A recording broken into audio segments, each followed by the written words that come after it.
কোটি কোটি তাহাজ্জুদের চেয়েও আল্লাহর রাস্তায় এক সকালবেলার দাম বেশি।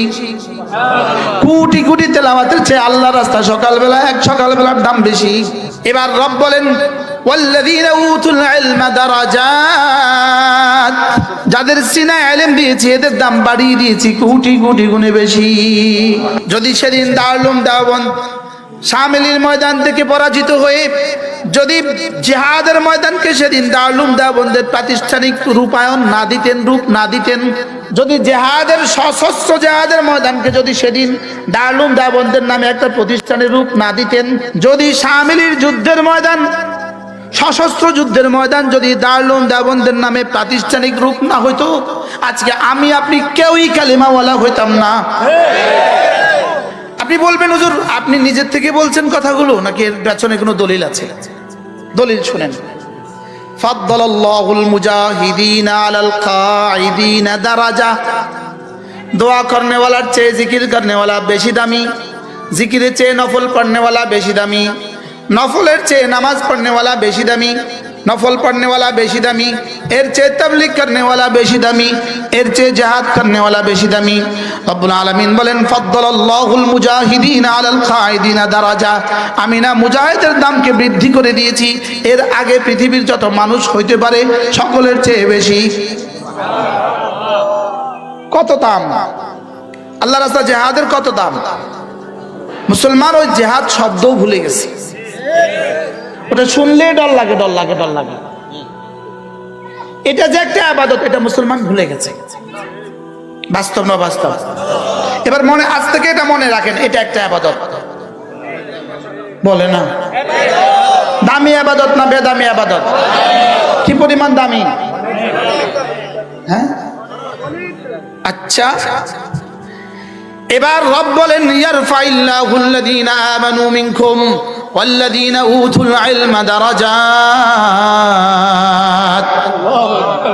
এবার রব্বুল আলামিন বলেন আমি মুমিনদের দাম বাড়িয়ে দিয়েছি, মুজাহিদিনদের দাম এদের চেয়ে দারাজাতান বাড়িয়েছি। এবার যাকে আমি ইলম দিয়েছি তার দাম বাড়িয়েছি সমস্ত মুজাহিদিনদের মোকাবেলায় কোটি কোটি গুণে বেশি। এখানে কি বলেছে? দারাজাত। আগে বলেছে দারাজাতান, সিঙ্গুলার নাম্বার, এক বচন। এবার বলে দারাজাত, প্লুরাল নাম্বার, বহু বচন। সুবহানাল্লাহ বলে। এক বচন আর বহু বচনের মধ্যে একটা কলম আর অনেকগুলো কলমের মধ্যে পার্থক্য কতদূর? কি এক টাকা আর অনেক টাকার মধ্যে পার্থক্য কতদূর? এক টাকা, অনেক টাকা, এই অনেক টাকার শেষ সীমা কতদূর? আর এক টাকার শেষ সীমা কতদূর? একটা এক পেট। ফাদ্দালাল্লাহুল মুজাহিদিনা আলাল কাঈদিনা দারাজা, সমস্ত মুজাহিদিনদের মর্তবা আমি বাড়িয়ে দিয়েছি সমস্ত কাঈদিনের উপরে দারাজাতান। সুবহানাল্লাহ। কোটি কোটি তাহাজ্জুদের চেয়েও আল্লাহর রাস্তায় এক সকালবেলার দাম বেশি। কোটি কোটি তেলাওয়াতের চেয়ে আল্লাহর রাস্তায় সকালবেলা এক সকালবেলার দাম বেশি। এবার আরেকজনে শুধুই এলেম চর্চা করছে, আরেকজনে শুধুই এলেম চর্চা করছে, ইনি মিজান পড়াচ্ছেন, ইনি মিজান পড়ছেন। সুবহানাল্লাহ। ইনি নাওমীর পড়াচ্ছেন, ইনি নাওমীর পড়ছেন। এবার রব বলেন ওয়াল্লাযীনা উতুল ইলমা দারাজাত, সুবহানাল্লাহ, যাদের সিনায় ইলম দিয়েছি এদের দাম বাড়িয়ে দিয়েছি কোটি কোটি গুণে বেশি। যদি সেদিন দারুল দেওবন্দ শামিলির ময়দান থেকে পরাজিত হয়ে যদি জিহাদের ময়দানকে সেদিন দারুল দেওবন্দের প্রাতিষ্ঠানিক রূপায়ণ না দিতেন, রূপ না দিতেন, বুঝেন না স্যার কি বলছি? মাস্টার সাহেব কি বলছি?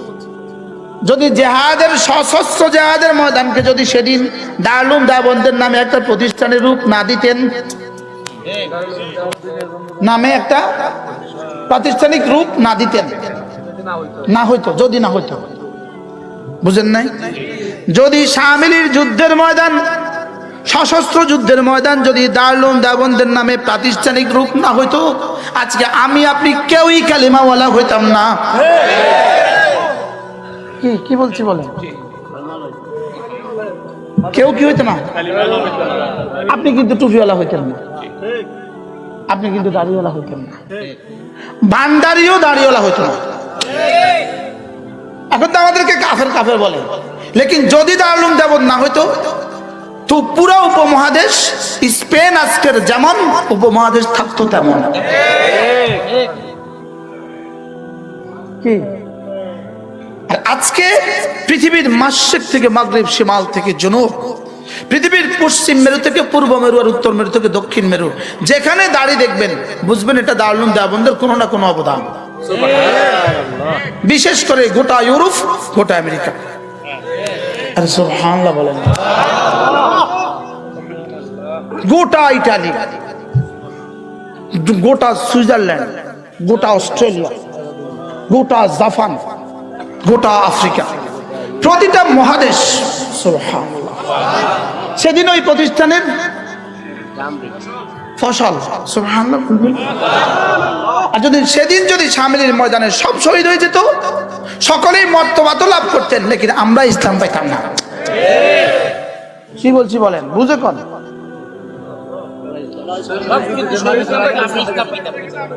কিন্তু ওনারা ওনাদের মর্তবা পাইতো না। এই জন্য দুনিয়াতে সবচেয়ে বড় দাম, আল্লাহর কসম, দুনিয়াতে সবচেয়ে বড় দাম মাদ্রাসা। সুবহানাল্লাহ বলবেন না? কি বলছি? এই মাদ্রাসা সেই মাদ্রাসার চারা গাছ। সুবহানাল্লাহ বলে না? আল্লাহ কবুল ফরমান। এই চারা গাছে পানি দিতে হবে, পানি। চারা গাছে কি দিতে হবে? পানি। এটাতে তেল ঢালতে হবে। এখন আপনি চিন্তা করেন আপনার ছেলে মেয়েকে আপনি দিন শিখাবেন কিনা? আচ্ছা, আমার বাপে যদি আমার মাদ্রাসা না পড়াইতো, আপনি এখন আমারে পাইতেন কোথায়? কি মাদ্রাসা না পড়লে কি হইতো আমাদের? এই মাদ্রাসা না হলে এখন আমারে কেমনে পাইতেন? তাইলে বোঝা গেছে মাদ্রাসা এই জাতির আখেরি ঠিকানা। এই জাতির কি এখানে চারটা জিনিস শেখায়। বলেন এখানে কয়টা জিনিস শেখায়? বলেন আল ইলমু ওয়াল ঈমানু ওয়াল আমালু ওয়াত তাকওয়া। সুবহানাল্লাহ। ইলম, ঈমান, আমল, তাকওয়া। ইলম, ঈমান, আমল, তাকওয়া। বলেন আবার বলেন। ইলম কেমন? ইলম হলো একটা গাড়ির জন্য ইলম হলো লাইট যেমন। ঈমান কেমন? ঈমান হলো ইঞ্জিন যেমন। আর আমল কেমন? আমল হলো বডি যেমন। তাকওয়া কেমন? তাকওয়া হলো ব্রেক যেমন। কি ব্রেক ছাড়া গাড়ি, ইঞ্জিন ছাড়া গাড়ি, বডি ছাড়া গাড়ি, লাইট ছাড়া গাড়ি। আল্লাহ। যে মানুষগুলোর ইলম নাই, আসলে এদের হায়াতে চলার লাইট নাই, জীবন চলার কি নাই। আর যাদের জীবনে ঈমান নাই তাদের তো ইঞ্জিনে নাই। আর যাদের আমল নাই তাদের বডি নাই। যাদের তাকওয়া নাই তাদের ব্রেক নাই। আমাদের যে কয় না তার ব্রেক বেল নাই, কয় না বলেন কি কয়? তার ব্রেক ছাড়া, তার ছিঁড়া ব্রেক ছাড়া বলে কি বলে না বলেন? তাহলে এখানে কি শিখায়? বলে না ইলম, ঈমান, আমল, তাকওয়া। ইলম, ঈমান, আমল, তাকওয়া। আজীব। এখন বলবেন হুজুর এই চারটার মধ্যে ব্যবধান কতদূর?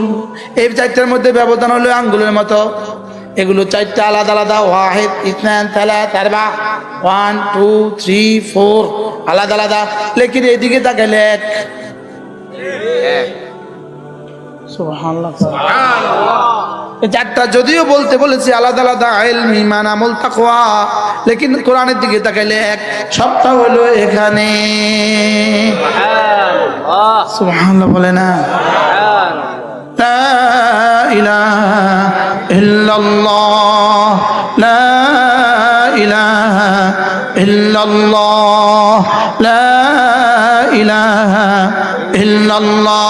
পুরো কোরআন শুধু আমাকে শিখায়, আমাকে 1 নাম্বার তাওহীদ শিখায়। 1 নাম্বার কি শিখায়? তাওহীদ শিখায়। 2 নাম্বার রিসালাত শিখায়। 3 নাম্বার আখিরাত শিখায়। সুবহানাল্লাহ বলেন। তাওহীদ, রিসালাত, আখিরাত। তাওহীদ, রিসালাত, আখিরাত। লা ইলাহা ইল্লাল্লাহ। ইল্লাল্লাহ লা ইলাহা ইল্লাল্লাহ মুহাম্মাদুর রাসূলুল্লাহ عن أبي الدرداء رضي الله تعالى عنه أنه قال قال رسول الله صلى الله عليه وسلم من قال لا إله إلا الله 100 مرة لم يبعثه الله يوم القيامة إلا ووجهه كالقمر في ليلة البدر أو كما قال عليه الصلاة والسلام الله নবী ارشاد করেন ও আমার উম্মতরা শুনো তোমাদের মধ্যে কেউ যদি প্রতিদিন 100 বার কালিমা তয়্যিবা পড়ো আমি নবী কথা দিলাম আল্লাহ তাআলা হাশরের ময়দানে তাকে তুলবেন না অবশ্যই তুলবেন তার চেহারা হবে পূর্ণিমার চাঁদের মতো পড়বো তো ইনশাআল্লাহ 100 বার নিয়ত পাক্কা এই এলাকাবাসী বলেন মুরব্বিরা বলেন নিয়ত পাক্কা ইনশাআল্লাহ আল্লাহ তৌফিক দান করুন কিভাবে পড়বেন ধীরে ধীরে ধীরে ধীরে এক নিঃশ্বাসে একবার মহাব্বতে পড়বেন বুঝে বুঝে পড়বেন লা ইলাহা ইল্লাল্লাহ লা ইলাহা ইল্লাল্লাহ লা ইলাহা ইল্লাল্লাহ আল্লাহ তাআলা আমাদেরকে অল্প সময়ের জন্য দুনিয়াতে পাঠিয়েছেন এখানের সময় আর আখিরাতের সময়ের মধ্যে ব্যবধান রাসূল করিম সাল্লাল্লাহু তাআলা আলাইহি ওয়াসাল্লাম ইরশাদ করেন কোন মানুষ যদি তার আঙ্গুলের মাথাটাকে সমুদ্রের পানিতে রেখে দেয় আল্লাহর নবী বলেন ফালইয়ানজুর বিমা রাজা ফীহি এবার সে দেখুক তার আঙ্গুলের মাথায় কি পরিমাণ পানি তার আঙ্গুলের মাথার পানি হলো তার দুনিয়ার হায়াত সমুদ্রের অবশিষ্ট পানি হলো তার আখিরাতের হায়াত আঙ্গুলের মাথার পানির সাথে আখিরাতের হায়াতের কি তুলনা আঙ্গুলের মাথার পানির সাথে সমুদ্রের অবশিষ্ট পানির কি তুলনা লেকিন এতটা অসাধারণ অসম্ভব তুলনার পরেও তো আমাদের কাছে বুঝে আসে না যে আখিরাত কত লম্বা হবে অথচ 70 বছরের জিন্দেগি আর ওই পারে কোটি কোটি বছরের জিন্দেগি এজন্য আমাদের নোয়াখালীতে এক বুজুর্গ ছিলেন হযরত মাওলানা চৌমুনির বড় হুজুর বলতেন হুজুরের নাম তো ভুলে গেছি হুজুর একটা উদাহরণ দিতেন সব সময় হুজুর বলেন যে আমাদের দুনিয়ার এই জীবনের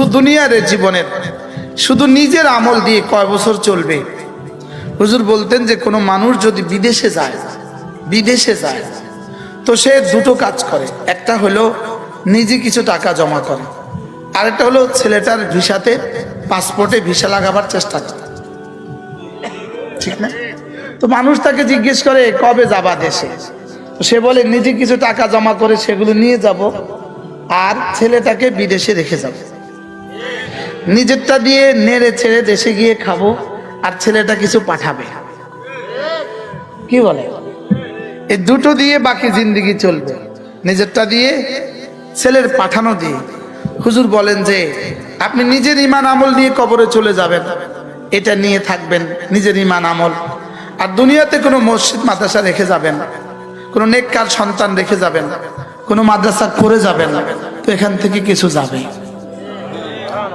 কি হয় এখান থেকে প্রতিদিন কিছু না কিছু যাবে অতএব এই দুটো একসাথে সমন্বয় করা নিজেও কিছু নেওয়া আর পেছনে কিছু রেখে যাওয়া পেছনে কিছু কি বলেন আর এই মাদ্রাসা হলো পেছনে রেখে যাওয়া এই মাদ্রাসা কি বলেন নিজের পেছনে রেখে যাওয়া মাদ্রাসা করে কবরে চলে গেলেন মাদ্রাসা কিছু দিয়ে কবরে চলে গেলেন এর অর্থ হলো আমাদের দেশে দেখে থাকবেন আপনারা হাসপাতালের ডাক্তাররা শহরের হাসপাতালের ডাক্তাররা রোগী দেখে কিন্তু এই ডাক্তারদের রোগীগুলো গ্রামের রোগী লক্ষ্মীপুরের রোগী নোয়াখালীর রোগী কুমিল্লার রোগী তো ডাক্তার এখানে হাসপাতালে ঢোকার সময় আগের প্রেসক্রিপশনটা দেখি আগের প্রেসক্রিপশনটা যিনি রেফার করছেন তার নাম দেখে তো তার নাম জমা হয় তার নাম কম্পিউটারে অ্যাড হয় এই রোগীর একটা অ্যামাউন্ট ওই ডাক্তারের নামে মাস শেষে চলে যায়। যায় না বল। এক হাসপাতালে এরকম কিছু গাড়ি থাকে, কিছু লোক আলাদা থাকে, এরা ওই গাড়ি ভর্তি টাকা নিয়ে পুরো মাস ঘুরে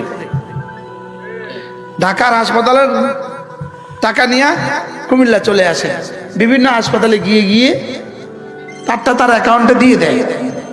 তো ঠিক তেমনি ভাবে মাদ্রাসা মানে হলো আপনার অ্যাকাউন্টে কিয়ামত পর্যন্ত পৌঁছতে থাকা। খুশি হয়ে যান মাস্টার সাহেব, আপনি খুশি হয়ে যান, কিয়ামত পর্যন্ত পৌঁছতে থাকবে। আমিন আমিন আমিন সুম্মা আমিন। আল্লাহ কবুল ফরমান। ভিডিওটি ভালো লাগলে ভিডিওটিতে একটি লাইক দিয়ে আমার চ্যানেলটিকে সাবস্ক্রাইব করে সকালে আমার পাশে থাকবেন। প্রতিনিয়ত নতুন নতুন ইসলামিক ভিডিও এই চ্যানেলে আপলোড দেওয়া হয়। সবার আগে নতুন ইসলামিক ভিডিও আমার এই চ্যানেলে পেয়ে যাবেন। দেখা হবে নতুন কোনো ভিডিওতে। সে পর্যন্ত সকালে ভালো থাকবেন, সুস্থ থাকবেন। আল্লাহ হাফেজ, গুড বাই।